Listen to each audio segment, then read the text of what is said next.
Boa noite a todos, né? Sou Raul Nepomuceno, psiquiatra, também terapeuta cognitivo comportamental. E é um prazer enorme, né, Ciro, estar aqui novamente para fazer a nossa parte 2 dessa live, né, de vício em tecnologia. E vamos lá começar, tá bom? Tá tudo bem, né, com você nesse período mais que Tudo a em gente teve paz, cara, na pandemia? tranquilão. Torcendo Gra- para acabar logo isso, para voltar a ver gente, né? É verdade, Mas tá torcendo tudo aí em paz, também. cara. Graças a Nada a Deus. reclamar.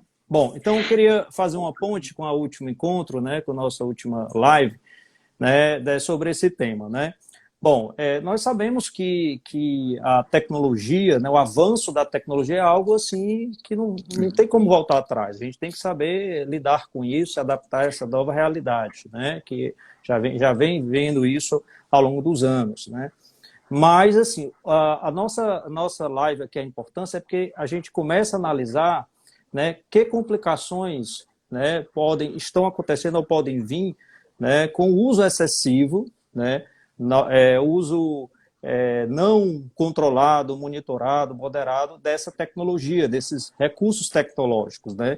E aí a gente também vai avaliar um público que é mais vulnerável, né? Que é um público que está em formação neurológica, formação psicológica, né? Que formação da personalidade, que é um público, né, de crianças e adolescentes, né, que são considerados por muitos nativos da tecnologia, né, que já nasceram já com tablet, com smartphone, né, com computador, mas que, apesar disso, eles necessitam de um monitoramento, né, de uma supervisão, né, assim como eles Hum. precisam para a vida, o comportamento, o modelo, eles precisam também de um modelo para isso. E a gente não sabe, embora tenha cada vez mais estudos, todo é real impacto disso, né, na qualidade de vida desses adolescentes e crianças que um dia vão ser adultos e também, Uhum. inclusive, na parte cognitiva. Então, em função disso, a gente trouxe essa live para a discussão e os estudos, né, mais recentes, os vários estudos que já saem, mostram que realmente esse uso descontrolado, esse uso excessivo de tecnologia, ele pode trazer, sim, né, prejuízos na qualidade de vida, prejuízos cognitivos, um impacto muito grande, né, complicações importantes na vida social, né, como isolamento, a troca do mundo virtual, do mundo real para o virtual, né, esse isolamento com perdas de relacionamentos, com brigas familiares, né, impactos psicológicos, como eu falei, prejuízo cognitivo, como, por exemplo, também problemas advindo dessa dependência, como sintomas depressivos, ansiosos, né, além de até outras dependências, né, a questão também do escapismo, né, utilizar o jogo, ou a tecnologia, a internet como meio para fugir dos problemas, e inclusive complicações físicas, né, que é uma coisa importante, né? Uhum. Por exemplo, dores de cabeça, dores no pescoço, dores nas costas, lesões em braço, perna por movimentos repetitivos, como baixo peso por má alimentação, por exemplo, sedentarismo, Uhum. obesidade, também pode ocorrer o contrário, baixa da imunidade, então prejuízos também físicos, né? Então a gente tem que estar atento a tudo isso. Então, ao contrário de outras dependências, né, o que a gente quer não é abstinência, né? Não é abstinência do uso de tecnologia, porque nós sabemos Uhum. que é uma ferramenta importantíssima, né? Mas é o uso moderado, controlado, monitorado, principalmente nessa faixa etária, né, de criança e adolescente que precisa dessa orientação.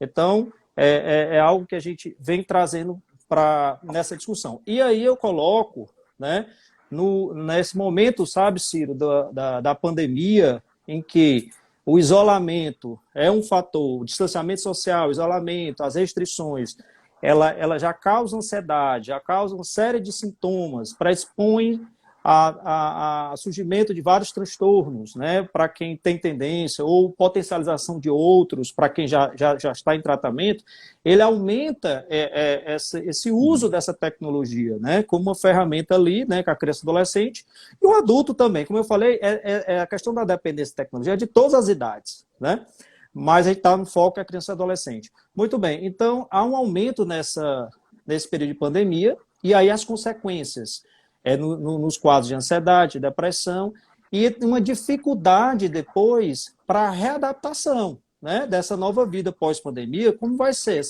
essa criança, esse jovem, nessa pandemia, né, 10, 12 horas, por exemplo, na internet ou nos jogos, como vai ser para se readaptar depois? Né? A gente tem que estar preparado também para discutir isso e dar esse apoio a esse jovem ou essa criança. Eu queria, para finalizar essa primeira parte, lembrar também um pouquinho, né, que no DSM-5, né, não nos diagnósticos oficiais, mas no anexo, a gente tem esse transtorno, né, por jogo, né, pela internet, né, que também pode ser o transtorno pelo uso da internet, e ele ainda está sendo estudado para poder oficializar, né, esse transtorno, esses critérios, mas logicamente que tem lá no DSM-5, que é o nosso manual diagnóstico, já existe esse transtorno, né, nessa página, nessa parte, né, do nosso manual, e aí você tem lá a avaliação é vista no ano, né, quer dizer, em 12 meses,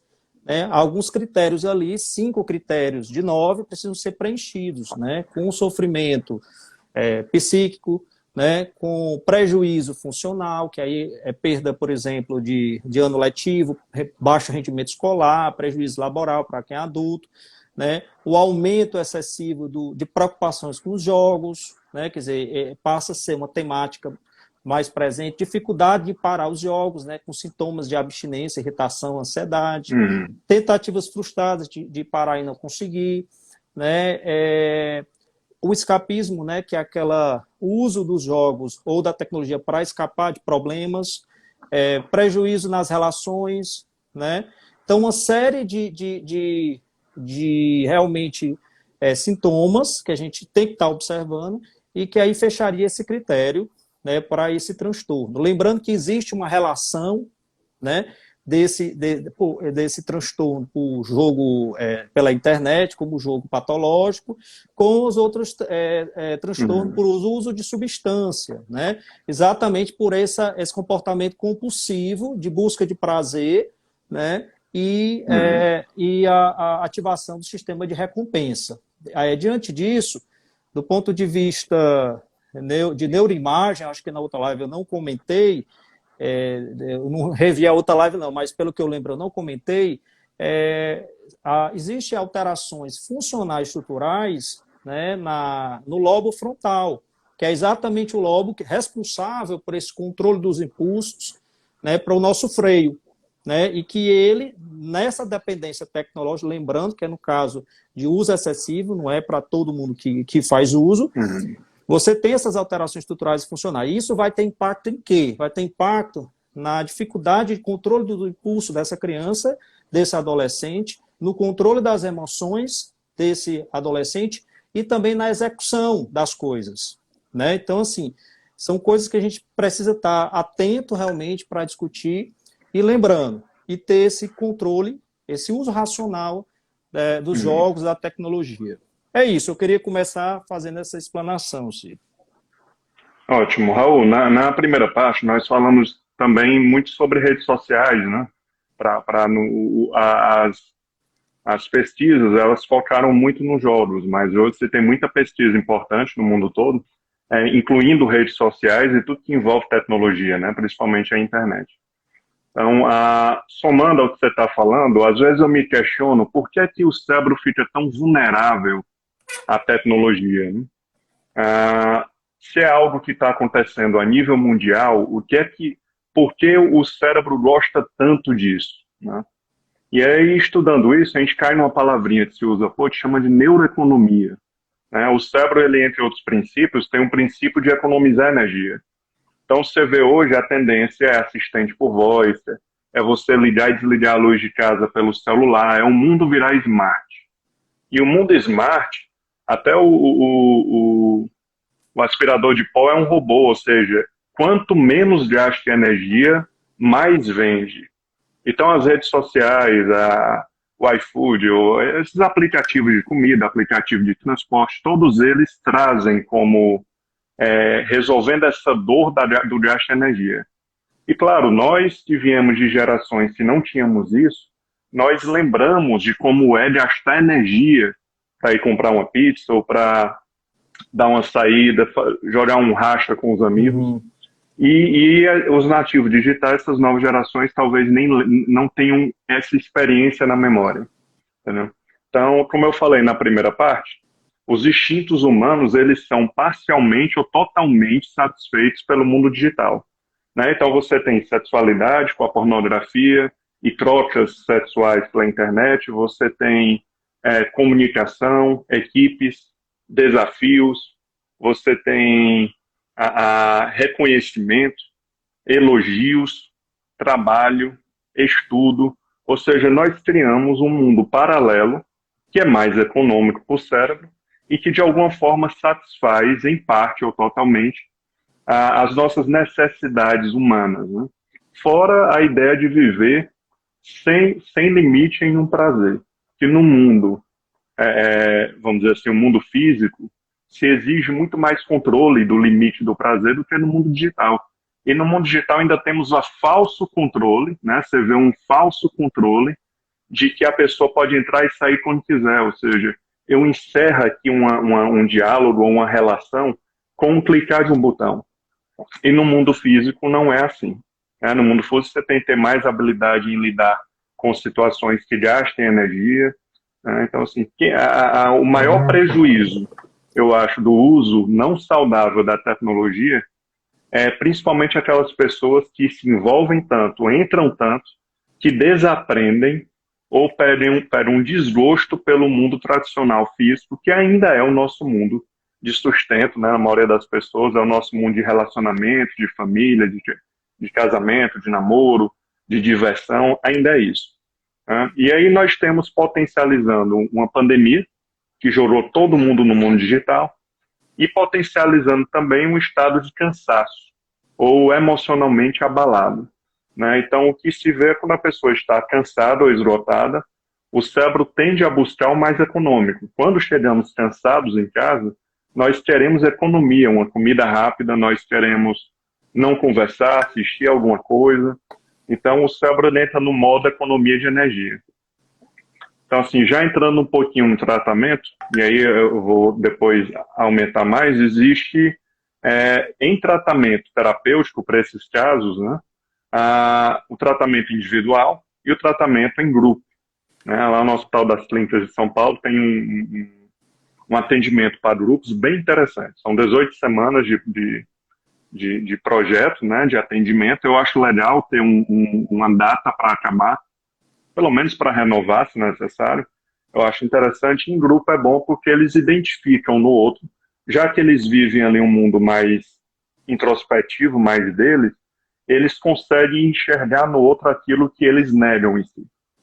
Então, fora isso, eu ainda vou falar hoje sobre aqueles casos mais graves em que a pessoa que está com esse vício, essa dependência à tecnologia não quer se tratar, e a família ou as pessoas que convivem podem fazer alguns movimentos no ambiente para tentar ajudar aquela pessoa a ter uma relação mais saudável com a tecnologia, ou seja, como se fosse mexer no ambiente para dar limite. Né? O mais difícil, Arthur, é a pessoa admitir que ela, em algum nível, está com uma dependência à tecnologia. E aí você vê se na hora que a pessoa acorda, ela já vai direto, se ela precisa dormir com o celular perto, se ela precisa estar 100% do tempo ligado, se ela sente abstinência, se ela fica olhando várias vezes o celular por dia, mais do que deveria. Então, assim, com essa definição, quase todo mundo pode estar em um nível de risco ou predisposição a ter um uso não saudável da tecnologia. Mas uma vez a tecnologia em si, ela não tem culpa. Nós é que estamos ainda aprendendo e ajustando essa relação com ela. Claro, existe uma indústria de bilhões lucrando com tudo isso, a gente não pode esquecer disso.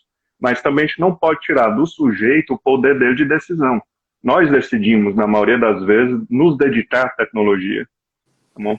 Então, assim, tanto na terapia em grupo como na terapia individual, o começo de tudo é admitir. Para isso, é legal usar a psicoeducação, ou seja, o que nós estamos falando aqui sobre o tema é mais para a pessoa identificar, eu acho que eu estou um pouco nisso, entendeu?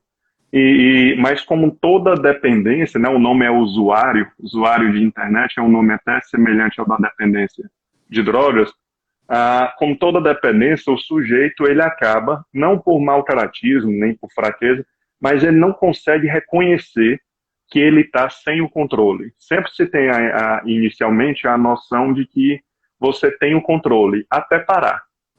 Então, a melhor forma de testar se a pessoa tem ou não controle é fazer uma experiência de ficar aí 15 dias sem tecnologia e ver o que acontece com a pessoa. Mas essa ilusão de que eu tenho controle e de que não estou usando de uma forma não saudável a tecnologia é o principal desafio, porque a terapia ideal, vamos dizer assim, a mudança ideal partiria do sujeito admitir e ele definir os próprios limites. É melhor o sujeito entender e definir um limite saudável do que outra pessoa definir para ele. Esse seria um modelo ideal de caso, né?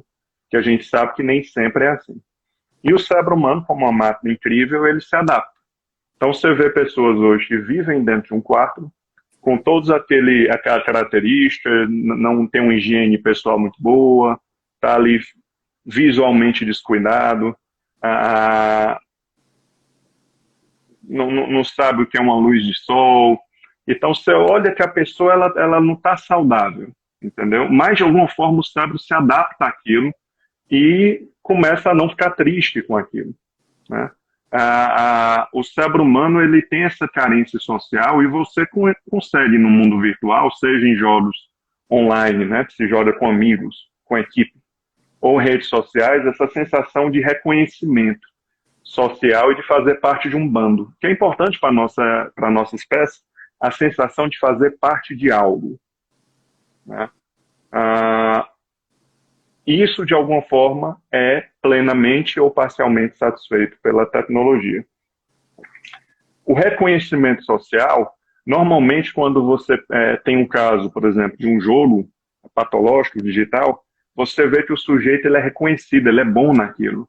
Talvez seja a área da vida que ele tem reconhecimento e que ele é bom, em detrimento a outras habilidades, né? Então, o sujeito conseguir reconhecer os prejuízos que ele está tendo na vida devido a esse uso excessivo é difícil, porque ele está adaptado. Até os planos de vida que ele tinha mais jovem, os planos foram readaptados àquele mundo digital, certo? Então, como falamos na primeira parte, para encerrar esse meu início, dificilmente você vê uma pessoa que tem uma relação patológica com a tecnologia sendo produzindo, ou seja, ganhando dinheiro com a tecnologia. E algumas pessoas que vivem de comércio ou da internet ainda usam esse ponto como justificativa, quer dizer, eu não sou exagerado, é porque o nosso ganha-pão depende desse celular, do computador. Então, eu não posso parar de olhar porque isso aqui é trabalho. Como se isso justificasse o excesso. Aí você diz, Ciro, mas justifica ou não? Cara, se justifica que a pessoa criou essa necessidade.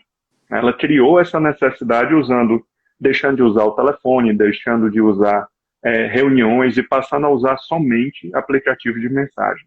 E aí sim, fica uma relação que é difícil dizer não. Tá bom, então é isso, eu vou pedir para você explicar mais ou menos algumas estratégias, o tratamento, e aí no final eu entro mais nessa parte de estratégias, tanto com o sujeito, em grupo, e orientação para famílias ou pessoas que vivam com alguém que está passando por isso. Ok, Ciro. Bom, em relação às estratégias, algum comentário, né, para colocar, tratamento, eu queria colocar o seguinte, realmente a psicoterapia, né, que você colocou individual, é uma possibilidade, a terapia em grupo também, né, como você colocou exemplo, a terapia familiar, né, o apoio à família, quer dizer, precisa a participação da família, a família compreender, né, toda essa problemática para apoiar, né, então isso é importante. É importante também algumas terapias de habilidades sociais, porque como você mesmo falou, há uma perda, né, uma restrição, né, do repertório, uma perda de habilidades. Então tem que resgatar, né, potencializar isso aí. Então são algumas estratégias assim, de um ponto de vista geral. das psicoterapias, né, realmente a que tem mais trabalhos, evidência a psicoterapia cognitivo comportamental, né, é claro que a gente coloca aqui a TCC por uma questão, né, de evidência científica, mas outras terapias também podem ser utilizadas. E dentro desse contexto, eu queria até colocar para você, que eu achei interessante quando você falou esse exemplo aí do trabalho, né, de justificar o uso mais do celular, da tecnologia por conta do trabalho. E aí é muito interessante a gente realmente, dentro dessa perspectiva cognitivo-comportamental, a gente identificar os padrões de funcionamento, né, desse recurso tecnológico, né, associando ao comportamento, aos pensamentos, às emoções. O que significa isso? Né? Qual crença que ele criou para justificar, né, esse uso tão excessivo dessa tecnologia? Quer dizer, para eu ter sucesso, para eu ter os clientes suficientes, eu preciso realmente, né, estar direto no telefone. Quer dizer, eu tenho que dar satisfação, uma busca de aprovação, o que é que está por trás de tudo isso. Então, estudar esse padrão de relação é fundamental, né? No início do tratamento, a gente vai focar muito mais, Ciro, nas estratégias comportamentais, porque como esse controle dos impulsos está muito difícil no começo, né? Então você vai em estratégias mais comportamentais. Com a melhora desse quadro, aí você vai para essa estratégia mais cognitiva para estudar esse padrão e tentar evidentemente, reestruturar, né, essa cognição de uma forma mais funcional. Bom, aí você pergunta a questão, por exemplo, de medicação, né? Como é um transtorno novo, a gente pode dizer que é novo, o próprio DSM não está nem oficializado, né, na parte 2, que são os transtornos oficiais, né? Então, tudo está muito em estudo ainda também, mas, em geral, os medicamentos, quando necessários, são os mesmos medicamentos, né, utilizados nos transtornos mentais, né, mais comuns, tipo depressão, ansiedade, né, às vezes alguma outra classe diferente dos antidepressivos podem ser usados também, mas predominantemente são os antidepressivos, né, quando necessário. Mas a gente tem que avaliar as comorbidades também, né, porque muitos deles, ou a dependência ali vem associado com outros transtornos de ansiedade, depressão, TDAH, por exemplo, ou pode realmente estar associado à própria dependência química mesmo, em alguns casos. Enfim, a gente tem que avaliar essas comorbidades. Na verdade, o plano terapêutico ele é particularizado, né, porque vai ver um pouco o que isso é a cultura da família, a visão da família em relação à tecnologia, né, os valores disso tudo, as demandas, necessidades ali do paciente, da família em relação a isso, e realmente avaliar a necessidade de terapia individual, em grupo, medicação. Então, é algo que a gente precisa realmente planejar. Eu queria colocar aqui algumas estratégias, pode ser que você até repita, Ciro, mas quanto para repetir, eu acho que é até melhor.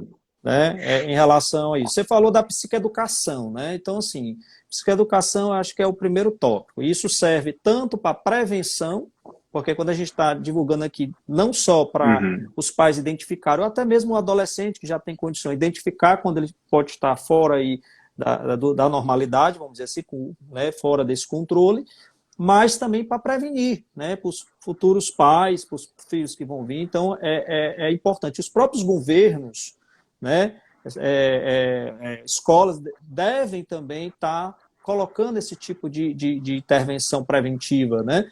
Então, a psicoeducação é isso. Mas também psicoeducação é tratamento, porque quando o adolescente tem noção das causas, dos sintomas, das consequências, então ele já pode ser convencido de que realmente precisa ter esse controle, que é bom para a saúde dele, mental, física, né?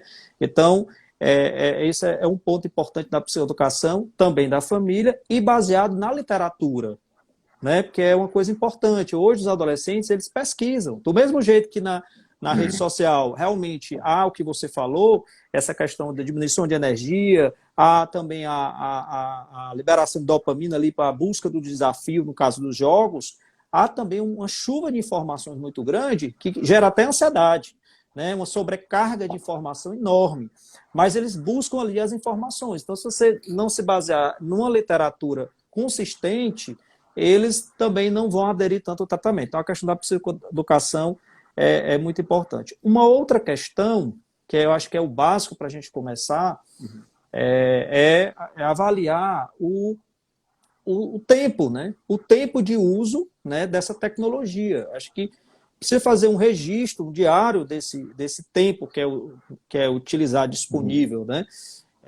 Não existe uma receita de bolo. Qual é o tempo mínimo, né, para usar? Mas assim, porque depende de muita coisa. Mas, evidentemente, que assim, o que a gente pode dizer como a média, 2, 3 horas por dia, né, dependendo também das demandas da família, necessidade de cada paciente, já é uma média muito boa, mas o que a gente vê muitas vezes adolescente é 8, 10, 12 horas, principalmente na pandemia. Tá? Então a gente precisa quantificar essas horas, né, direitinho, né, para ver quanto, identificar também quais são os recursos tecnológicos que são utilizados, que esses adolescentes ou crianças são utilizados, quer dizer, quais são os tipos, quais são os jogos, quais são os aplicativos, quais são os que eles se sentem mais dependentes e menos dependentes, porque na estratégia de tratamento a gente vai buscar, né, diminuir o tempo e buscar aqueles que ele tem mais dependência e diminuir o tempo desse aí, que tem mais dependência, né? Então é importante esse monitoramento. É importante também eles entenderem o quê? Os prejuízos, as vantagens e desvantagens desse uso excessivo, né? Quer dizer, trabalhar essa ambivalência, né?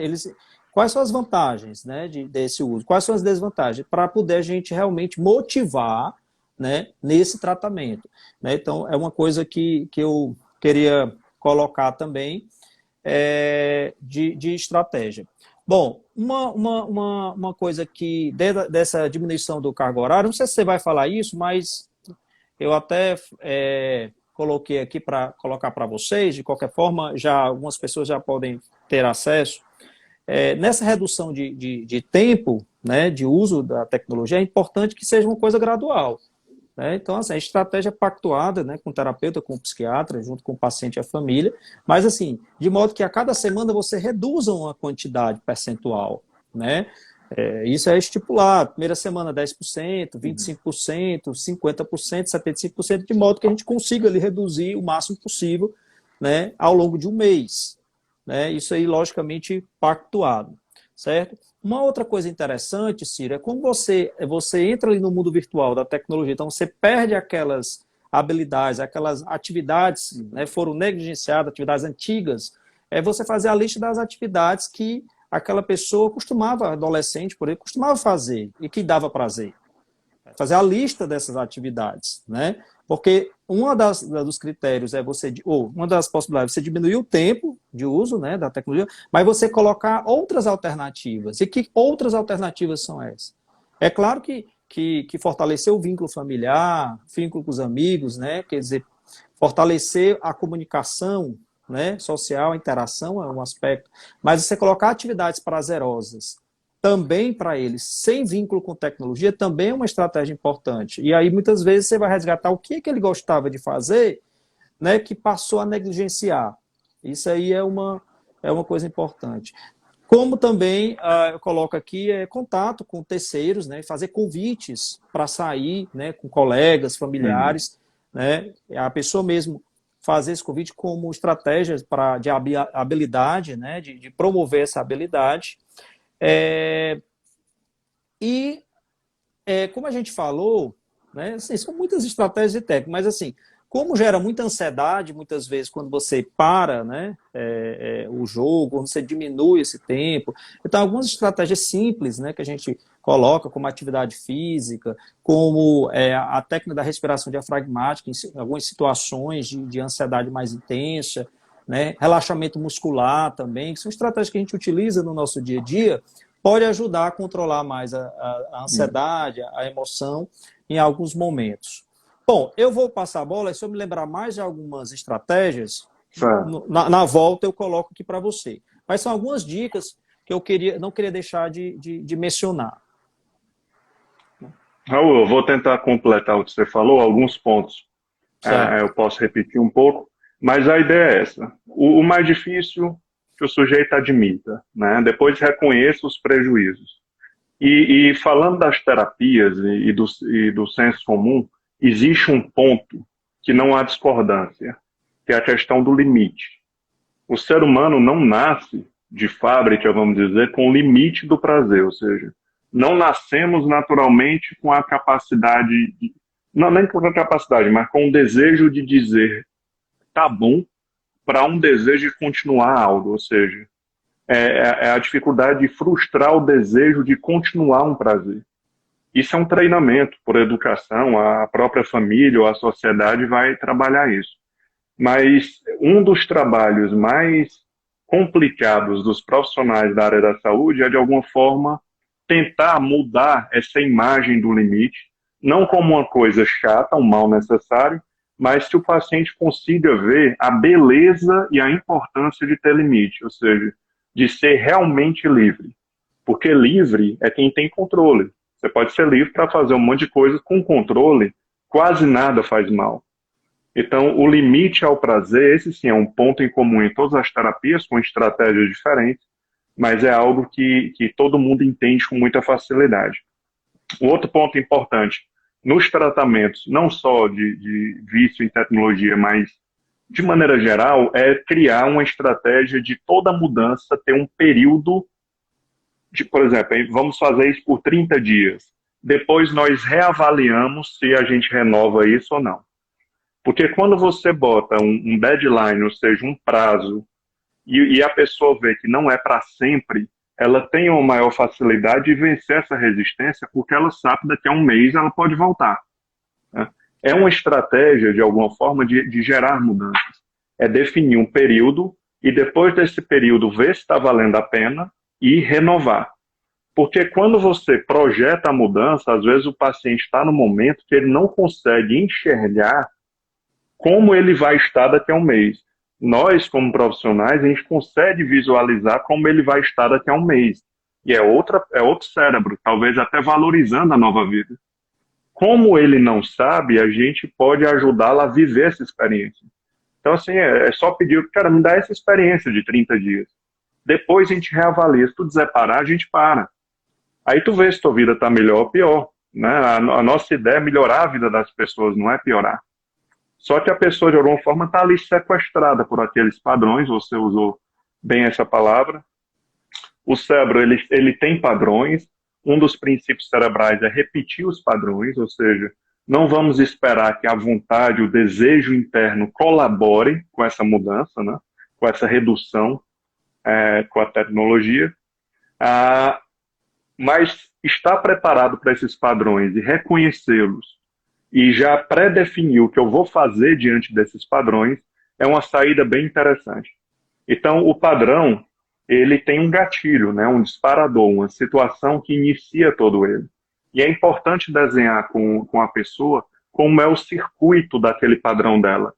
Então, ela chega em casa ou ela acorda, liga o computador, liga a internet. Então, quando você desenha o circuito, você consegue ver os pontos mais vulneráveis para quebrar. Ou seja, por onde ir é sempre tentar o mais cedo possível no circuito. Porque quando você quebra o circuito, você diminui a força do padrão. Então, se a pessoa acorda 11 horas da manhã e de repente passa a acordar 8, já quebrou o padrão.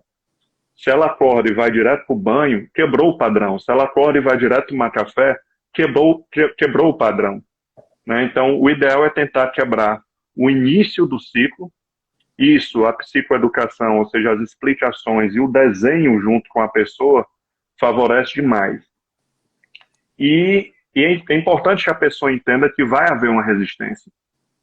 Então, assim, é muito raro você ver uma pessoa que vai abrir mão de um tempo dedicado a jogos, a rede social, e de muito bom grado não haver resistência interna. Mesmo que isso aconteça, possivelmente em alguns dias a resistência tardia vai aparecer e pode derrubar a tentativa do sujeito. Até aquela história, pô, mas eu estava tão bem, eu não estou sentindo nada. Tá vendo como eu não sou abusivo nessa área? Aí você espera. Em 15 dias você vê se vai ter resistência ou não. Tá bom? Então, quebrar esses ciclos, uma das coisas que eu até terminei o último vídeo, a parte 1 desse tema, eu terminei solicitando que as pessoas experimentassem ir lá nos ajustes do celular e retirar o aviso, as notificações de muitos aplicativos. Eu deixo somente o do WhatsApp, porque é onde acontece o agendamento dos meus pacientes, mas o resto foram todos tirados. Ou seja, eu olho para a tela e não tem nada. Porque a notificação, ela já ativa o sistema de recompensa, que já motiva o sujeito para apertar e entrar no aplicativo. Então, se você corta já o comecinho do ciclo, que é a notificação, você já vê resultados. E aí você estabelece, meio-dia eu olho o meu e-mail e 7 da noite eu olho o meu e-mail. Fora isso, não. Isso é limite, olhar e-mail 2 vezes por dia já é de responsabilidade. O que não puder ser resolvido aí é porque realmente era uma emergência, e na emergência a gente liga para a pessoa. Né? A gente não manda um e-mail. Então, a tecnologia ela também está trazendo um suporte para ter limite com a tecnologia. Né? Nós temos o Moment, que é um aplicativo específico para o iOS da Apple, né? Que é um aplicativo que ele diz quantas vezes você entrou naquele aplicativo ou no celular por dia, ele faz medições e gráficos. Temos o App Detox, o nome Detox já é um nome bem popular, que é quando você predetermina um período que você quer ficar na internet, ele já lhe avisa e vai até reduzindo a velocidade do processamento. E tem o Off-Time, que ele é mais voltado para distrações e jogos, né? Então já existem aplicativos que nós podemos utilizar a tecnologia para ter uma relação saudável com a tecnologia. E aí você falou bem, não adianta também tirar essa atividade da pessoa e não botar nada no lugar. O ócio, nesse momento, o ócio pode ser bom, ok? Mas nesse momento, o ócio não é o melhor para aquela pessoa. O ideal é que ela substitua por alguma atividade que tenha potencial de gosto, ou seja, que na teoria o sujeito vai gostar de ter feito e que, se possível, não envolva tecnologia, ok? Para a gente também não ficar desse mesmo mar tecnológico. O treino de habilidade social, em alguns casos, é necessário. Né? Alguns pacientes nunca desenvolveram habilidade social, outros tinham, e depois de entrar nesse mundo virtual, enferrujou essas habilidades. Né? Então, retomar esse treino de habilidade social, desde a habilidade de comunicação, de conversa, de lidar com brincadeiras, de saber esperar, de saber ficar na fila, de saber ouvir.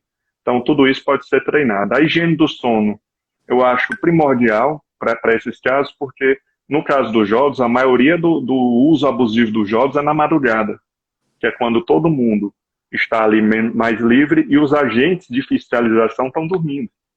Então, vira a madrugada e dorme até outro dia, meio-dia, já acorda de tarde ali meio atordoado, produz alguma coisinha e já vai para o jogo de novo, entendeu? E aí essa troca de dia pela noite acarreta muitos problemas físicos, né? Não só cerebrais, mas físicos, que é tipo dessa mudança. Então, quando se fala em força de vontade, a gente tem que lembrar que o padrão que quer continuar de uso excessivo, ele vai vir com vontade, ele vai vir com emoções, ele vai vir com reações de irritação, de inquietação, de ansiedade, e ele vai vir acompanhado de uma boa justificativa lógica para eu, naquele dia, ceder. É uma permissividade. Hoje eu posso. Hoje o dia foi ruim. Hoje o dia é diferente.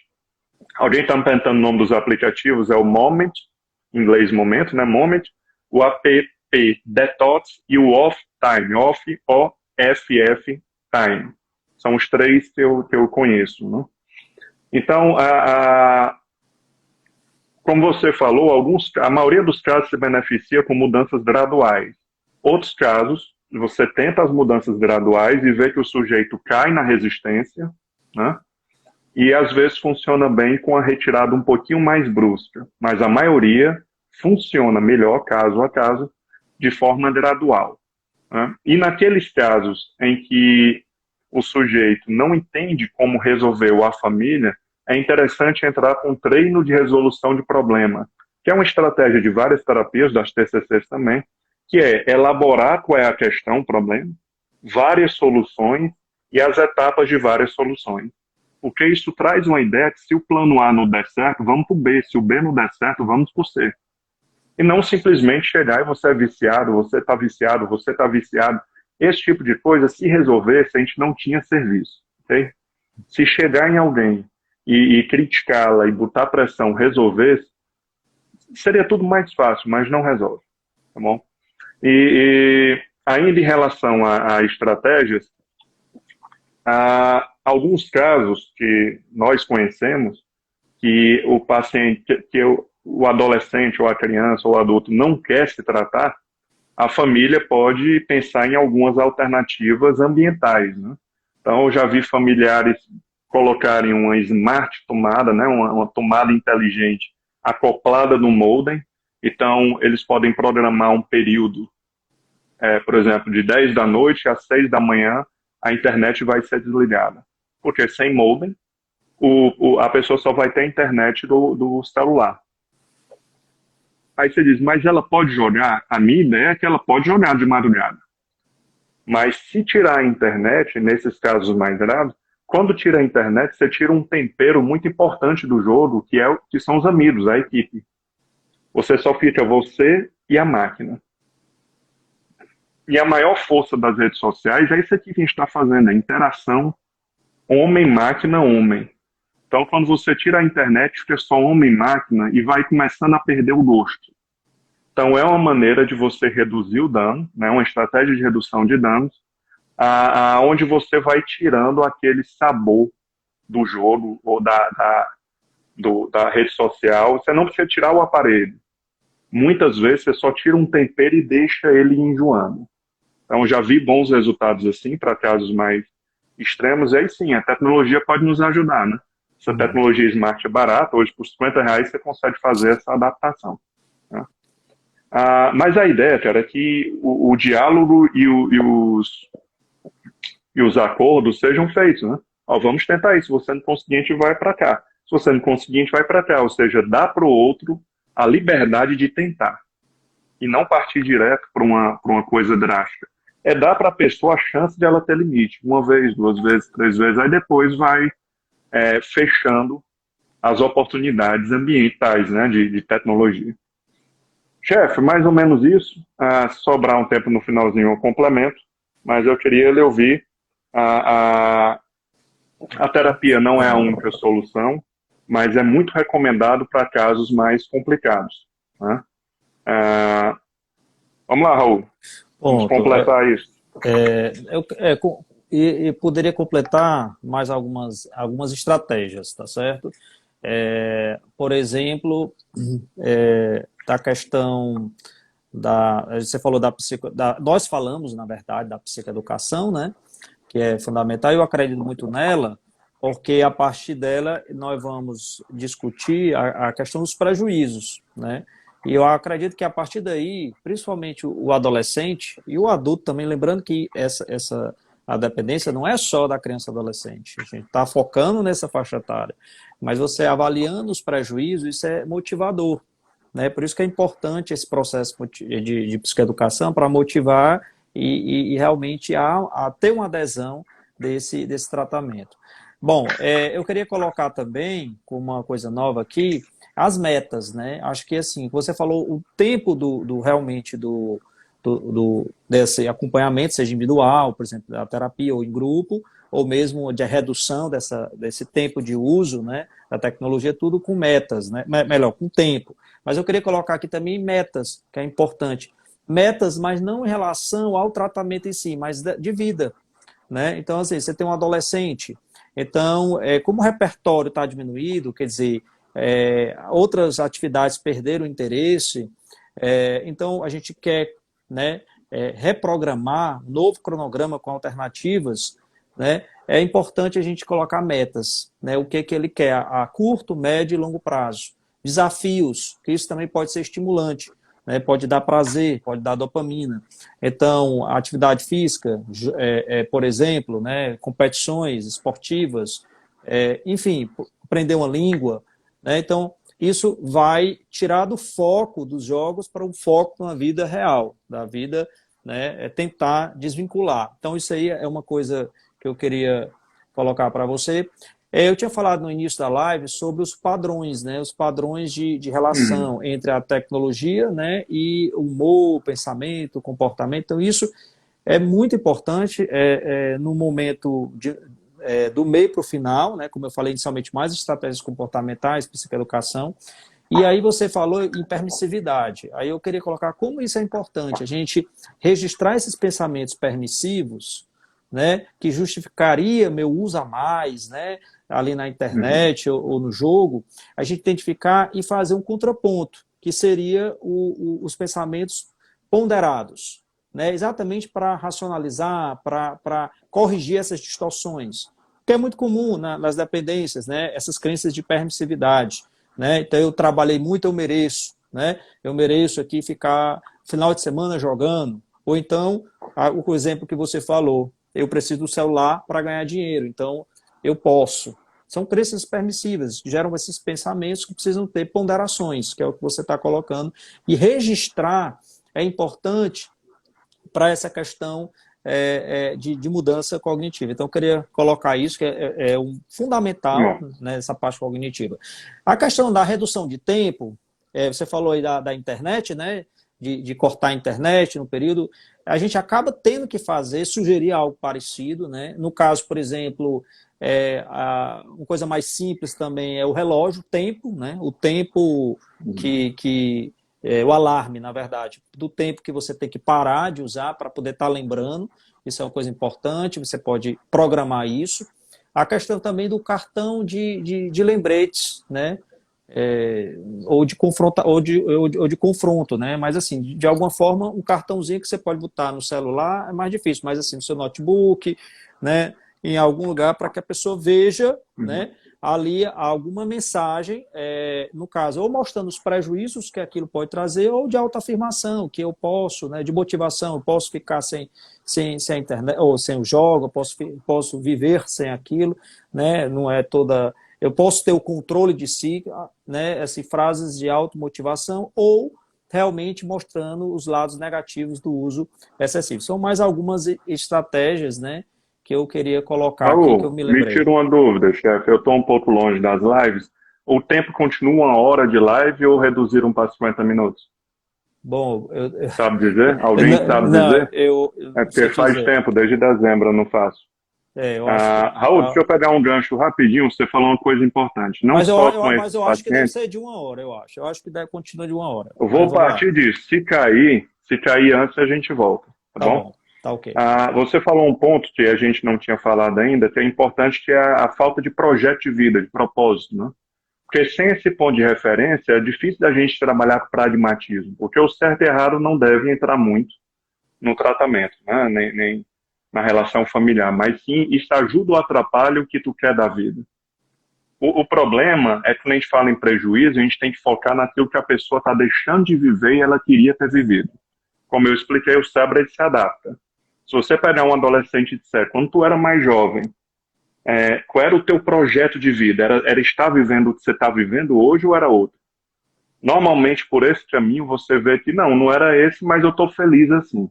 Ou seja, ele se adaptou a uma vida mais pobre, limitada, de alguma forma, e ele começa a reconhecer que aquele é o projeto de vida dele.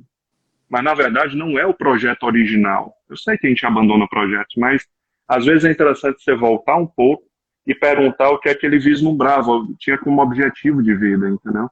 E se aquilo está ajudando ou atrapalhando ele. Então é sempre essa pergunta, está ajudando ou atrapalhando o teu projeto de vida, o que é bom para ti? Está ajudando ou atrapalhando? É melhor substituir isso do que o certo e errado. Né?